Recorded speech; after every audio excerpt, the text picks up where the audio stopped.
Hello, chào mừng các bạn quay trở lại với series Easy English Speaking cùng Han English. Hôm nay, chúng ta sẽ tiếp tục với phần 2 của chủ đề Reading and Newspapers. Chúng ta sẽ khám phá thêm những câu hỏi, cụm từ thú vị để giúp bạn đọc và hiểu báo chí tốt hơn. Cùng mình bắt đầu nào. Let's dive in!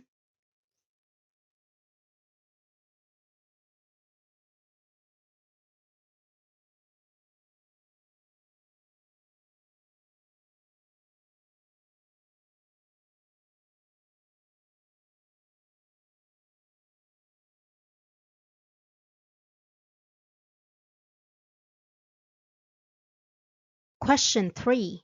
How do you usually get news? How do you usually get news? How do you usually get news? Bạn thường nhận tin tức bằng cách nào? I usually get news from my phone or social media.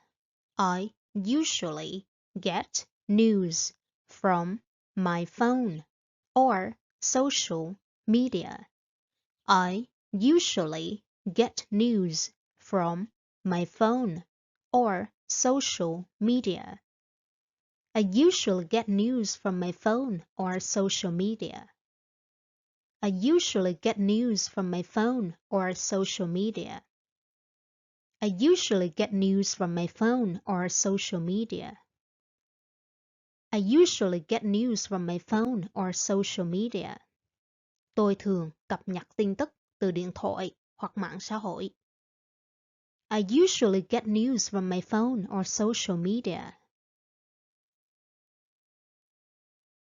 Question 4. How do your friends get news? How do your friends get news? How do your friends get news?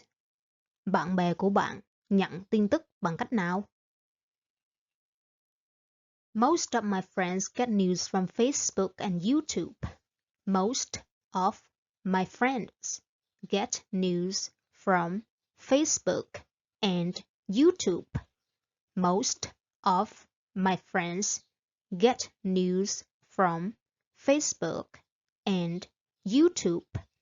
Most of my friends get news from Facebook and YouTube.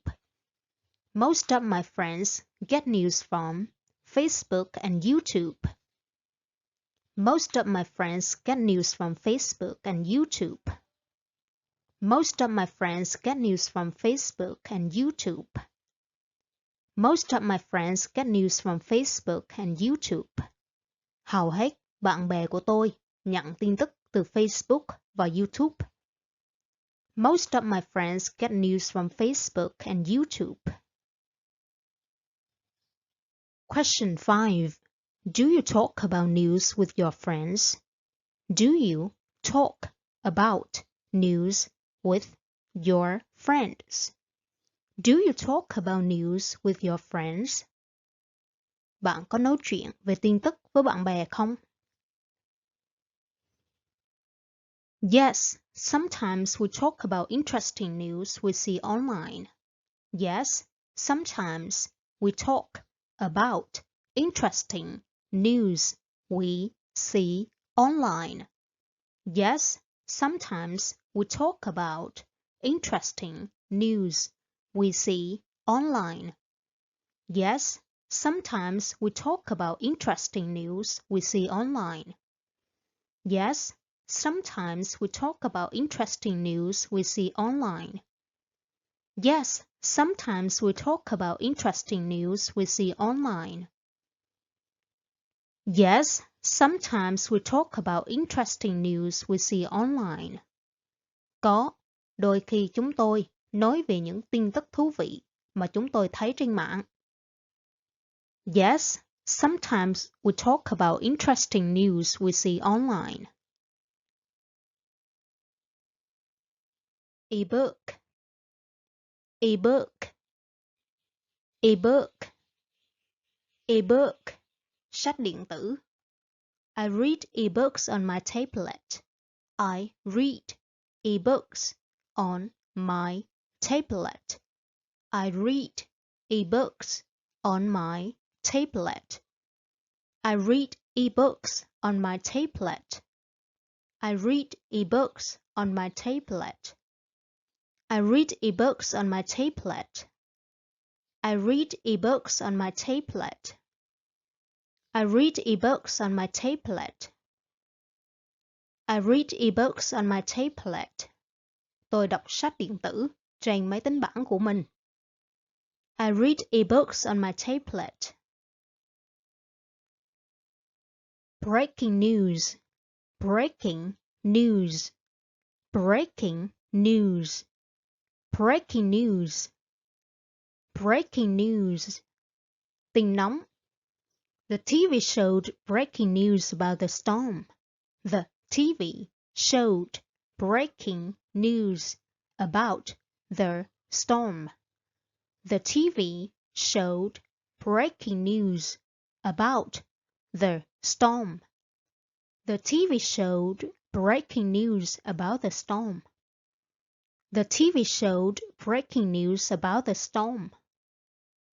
The TV showed breaking news about the storm. The TV showed breaking news about the storm. The TV showed breaking news about the storm. TV đưa tin nóng về cơn bão. The TV showed breaking news about the storm. Daily newspaper. Daily newspaper. Daily newspaper. Daily newspaper. Daily newspaper. Báo ra hàng ngày. Nhật báo. My grandpa still reads a daily newspaper. My grandpa still reads a daily newspaper. My grandpa still reads a daily newspaper. My grandpa still reads a daily newspaper. My grandpa still reads a daily newspaper. My grandpa still reads a daily newspaper. My grandpa still reads a daily newspaper. Ông tôi vẫn đọc báo hàng ngày. My grandpa still reads a daily newspaper. That's all for today's topic about reading a newspaper. Đó là tất cả nội dung của phần 2. Hãy luyện tập những cụm từ và câu hỏi này để cải thiện kỹ năng đọc của bạn. Đừng quên like, chia sẻ và đăng ký kênh Han English để xem thêm các video học tiếng Anh khác nhé. Hẹn gặp lại các bạn trong tập sau. Bye bye!